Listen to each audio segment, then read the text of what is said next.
प्रधानमंत्री मोदी ने आज खेलो इंडिया डायलॉग के जरिए युवाओं के साथ संवाद किया। उन्होंने कहा कि ओलंपिक खेलों में हमारी भागीदारी बढ़ानी है और अभी से खिलाड़ी तैयार करें ताकि 2036 में देश के लिए ओलंपिक में बेहतर नतीजे आ सकें।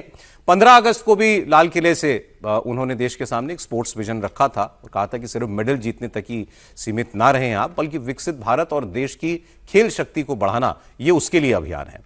प्रधानमंत्री ने आज कहा कि युवाओं को स्क्रीन से ज्यादा स्पोर्ट्स सेंटर और प्लेग्राउंड चाहिए।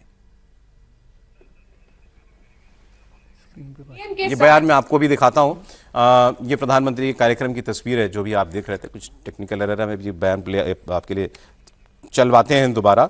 बात अभी हमारी चल रही थी कि अरिथमेटिक जो है वो ये प्रूव कर चुका है 2024 में। सर ने कहा कि अगर आप इसको 50% वोट की लड़ाई बना दें तो फिर मुकाबला बड़ा कड़ा हो जाता है भारतीय जनता पार्टी के लिए। सर सबके लिए ही हो जाता है। मतलब पहले आप देखें, कोई भारतीय जनता पार्टी को नहीं, यूनिटी जो है, अपोजिशन यूनिटी हमेशा ही करती रही है। 1989-90 का इलेक्शन देख लीजिए, 415 सीटों पर रहने वाली कांग्रेस को जो टूटा बिखरा विपक्ष था जिसने यूनाइट होकर कर दिया, हरा दिया ना। तो ऐसा कोई बात नहीं है। 2004 का चुनाव भी देख लीजिए, वाजपेयी जी जैसी मजबूत सरकार थी, उसको वहाँ पर हरा दिया। तो यूनिटी होना जीत का एक वो हो सकता है, लेकिन यूनिटी होना सबसे मुश्किल काम है। क्या आप यूनिटी के लिए वहाँ पर कुछ काम कर रहे हैं? यूनिटी हमेशा तब होती है जब हर आदमी एक कदम पीछे हटने के लिए तैयार हो, वो सबसे बड़ी शर्त होती है। और वो बहुत मुश्किल काम होता है राजनेताओं के लिए कि वो जो भारतीय जनता पार्टी कर लेती है। अभी जैसे नायडू साहब का जिक्र किया गया, तो ये घूंट पीना, जिसे आप जहर का कहें, अमृत का कहें, वो आसान काम नहीं होता। वो नायडू साहब हों या नीतीश कुमार जी हों, वो राजभर हों, संजय निषाद हो, कोई भी हो, आपकी या तो आप अपनी जरूरत को समझ लो और फिर कहेंगे भूल जाइए बीती बात। अपना हिस्सा छोड़ने की शक्ति, अपने, हाँ वही एक कदम पीछे हटने, मतलब अपना हिस्सा छोड़ने की शक्ति होनी चाहिए। और वो क्या, यदि इंडिया गठबंधन में ये सारा होता तो पिछले इतने समय से जो 4 साल से लड़ाई चल रही है वो यहाँ पर नहीं पहुंचती ना। ठीक बात है। तो वो मुद्दा है और उस पर यदि काम, और ऐसे समय में जब आपको लग रहा है कि अब जीने मरने का सवाल है, तीसरी बार यदि योगी सरकार आती है या चौथी बार नरेंद्र मोदी सरकार है, तो ये तो जीने मरने का सवाल है ना अपोजिशन के लिए। उस समय भी यदि आप एकजुट नहीं हो पा रहे अपना हिस्सा छोड़ने को या और कुछ करने के लिए, तो इस पर सारी बातों को सोचने। लेकिन सर यूपी में सब कुछ उनके हाथ में है भी नहीं। मतलब ऑपोजिशन की एका करने के लिए सभी कुछ समाजवादी पार्टी या कांग्रेस के हाथ में होता नहीं। समाजवादी पार्टी और कांग्रेस, अरे वही लोग हो जाए, बसपा को छोड़ दीजिए आप, मैं कह रहा हूं वो दो भी हो जाएंगे। अभी दो ही थे ना, कर ही लेंगे सर, ये तो समझौता कर ही लेंगे। नहीं, समझौता कर लेंगे। एक समझौते को एक ईमानदारी से चलाने, जो आप देख रहे हैं ना 2024 में, तो आपने देख लिया ना कि उन्होंने समझौता किया तो बेहतर रिजल्ट आया। और यूपी में तो एक बात और, ये सरकार का, जैसे हर्ष जी ने कहा, वो नाराज भी है कि सरकार ने ऐसा कर लिया।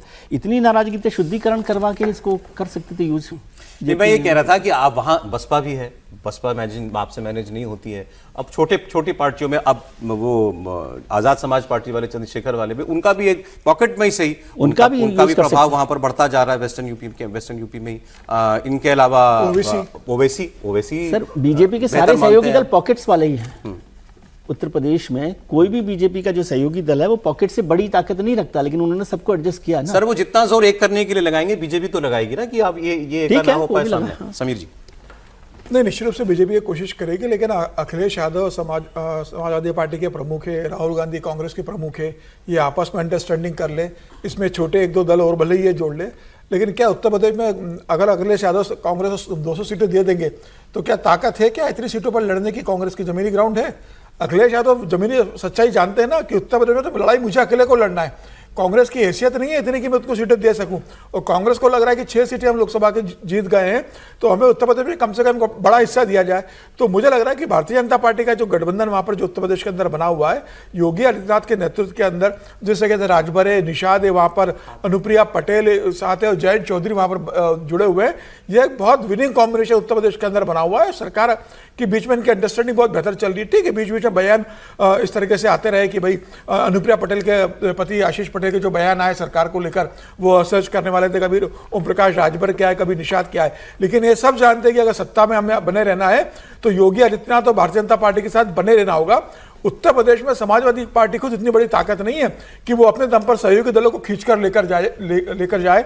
तो मुझे लग रहा है कि समाजवादी पार्टी की ताकत के दम पर ना कांग्रेस जीत सकती है ना बाकी कोई जीत सकता है।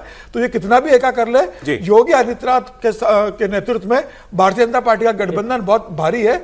मुझे कहीं नजर नहीं आता कि निकाह करने के बाद भी, और पहले करके देखा है ना, अखिलेश और मायावती ने मिलकर चुनाव लड़ा, क्या किया, दो लड़के लड़ सकते हैं, इन्होंने क्या किया, अखिलेश और राहुल गांधी मिलकर चुनाव लड़े। तो मुझे लगता है कि जमीनी स्तर पर संगठन किसका है, सरकार में इतने लंबे समय तक काम किसने किया है, जनता का भरोसा किसके साथ है, और ठीक है जनता सर। किसके काम पर मोहर लगाती है, सर, ये सबसे महत्वपूर्ण बात बीजेपी होगी। 140